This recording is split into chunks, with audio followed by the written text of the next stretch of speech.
Hey guys, welcome back. Eric Smith here, 5 Reasons Sports contributor, also co-host on Scouting the Fins. Um, Back here for the Game 17 offensive line grade review. This is going to be a very quick video. I'm not going to do a film review at the end. Uh, Obviously, very few people care about this game in general, and the GM search is the big news currently, but still wanted to do this video because I've done them every week. I did the grading, and I guess more as a formality. Wanted to make sure that we continue to do this. Not a good game overall for the offensive line, coming in at a 3.34. You can look back over the previous week's grades. We had a few weeks there where we were looking good. We were up over the 5.0 average mark, um, but not a good game overall. And before we get into the individual grades, one thing I want to ask is that you're gonna, see some numbers here that may be surprising, may not. If you're gonna take a screenshot of this, you're gonna share it on X, you're gonna share it somewhere else. Just tag me in it. I want to be able to explain it if needed. I do put a lot of time into this, going through grading every single player, every play. So I can explain most of these grades, and I will do it in the video here as well. But I find that if you take a screenshot, share it somewhere else, and don't add any context to it, then it can, add some questions to what I'm doing here. I stand behind it. I, explain when certain things don't make sense. So if you take a screenshot, fully, appreciate you doing that. Like when you guys spread what I'm doing here, but tag me in it, right? Let's keep the conversation going here. Um, so first one, lowest to highest, Jonah, awful game. Like I don't know what's going on with him right now. The grade that he had in this game was one of the lowest grades that I've given for a game. When you look at the raw grades, he's been at 0 in the scaled grade a few times, but in terms of his raw grade, was one of the lowest that I've ever given out. And he was moving in the right direction. He was on that upward trend, and these last two games he has fallen off of a cliff. Um, as we get into future weeks, I am going to do year reviews, right? Looking back over the grades for the entire year, kind of breaking it out to see where players did well, where they didn't. I have some thoughts on Jonah. Um, I think it's going to be worth listening to. I am not completely out on Jonah, but there is certainly reason for concern. Next up, Cole Strange 1.04. And is as weird as it seems, right? Cole Strange typically grades a little higher than what Jonah does, but I will stand by what I've said all season that I would still take Jonah over Cole Strange. Cole Strange has almost as many just awful reps as Jonah does, but Strange is very much protected by the play calling. And that's been a trend all season. I think that when we get into the yearly review, I think that's going to show up there. I haven't really looked at those numbers yet, but something to look forward to. I wouldn't mind having Cole Strange back as a utility interior guy, especially since he has that center experience as well. But if we're projecting to 2026, right guard is the one position that really has to have a change, in my opinion. Next up, Pat Paul, 4.77. So a little bit below average, but a huge reason for that is the penalties. Had the false start, had a legal man downfield, which didn't necessarily impact the play because it was declined, but it still gets graded as a negative play in my grading system. Told you guys early on that Pat Paul was going to be, a good one this year, and that's, come to fruition here. There's still room to improve, right?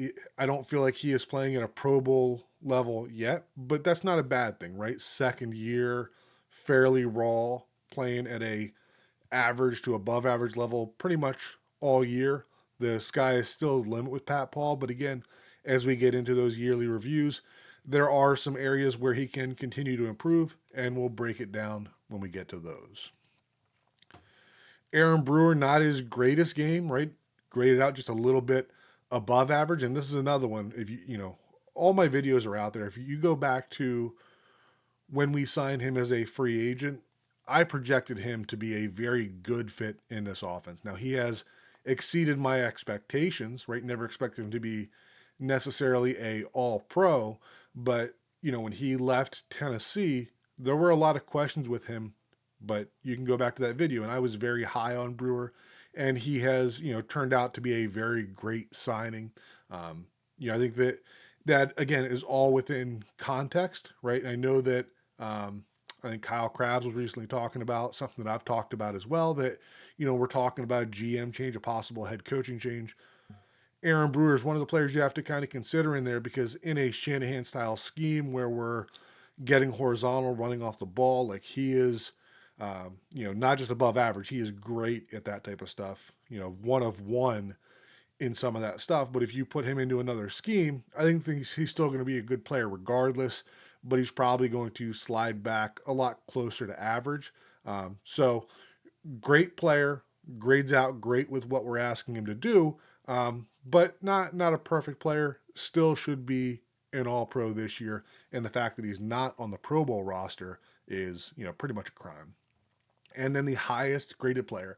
And part of the reason that I asked you guys to tag me if you share this is Larry Borum coming in with a perfect grade. And it wasn't perfect from a raw grade perspective, but this is the scaled grade. But the context here, similar to Cole Strange, is that when Larry Borum is in the lineup, it changes the way that the game is called. And he was very much protected. If you go back and you watch the stuff that he was doing, what they asked him to do, he was doing to an adequate level, but they never really asked him to do, anything very special, right? They gave him a lot of help in pass protection. They did not put him on an island in the run game or the pass game very often. And that is maybe one of the flaws in my grading system that, I think that's a flaw in any attempt to grade the offensive line and probably other positions as well, that it is difficult to decide, you know, when you adjust for how hard an assignment is. I think once you get into doing that, then you create a lot more, conflict in terms of talking about the grades. So, for me, I can easily explain this as the Dolphins did not ask Larry Borum to do very much. What he was asked to do, he did well enough. Very few losses in this game. But if you're talking about an offense trying to reach its pinnacle of what it can do in terms of potential, you can't constantly do that with your right tackle. I mean, really, the Dolphins have several players in there that you're running into that with right now. Um, as I said, like all of my stuff is out there. As we move into the offseason, plan to do more stuff with the current Dolphins offensive line, probably looking at some free agents, probably looking at some draft prospects as well. If you're here, you probably already respect my opinion, but if this is your first time tuning in, stick with me through the off season. We go through. I grade every. There's a lot of people that will go back and they will watch every game and they will form opinions. But I think that when you focus on a specific player for every play throughout a season, you kind of get, in my opinion, a more credible opinion of that player. And that's what I have done with the Dolphins offensive line over the last several years. And I'm not just, watching the game, then going back and watching the tape. I am watching these players specifically every single play. And I think that has helped to, kind of add to the credibility that I have and the accuracy that I've had in a lot of the stuff when we've talking about with the offensive line. As we move to the next couple of weeks, my next plan is to, again, end of season review, probably going to do the tackles together. We'll look at Patrick Paul. We'll look at Austin Jackson. We'll probably include Larry Borum in there. We'll probably do a separate video on Jonah and Cole Strange as the guards. And then, Aaron Brewer deservedly will get his own, his own video most likely. But again, appreciate you guys watching. Leave some comments below. Let me know what you're thinking. Feel free to take a screenshot and share this. Just make sure to tag me. Let's keep the conversation going.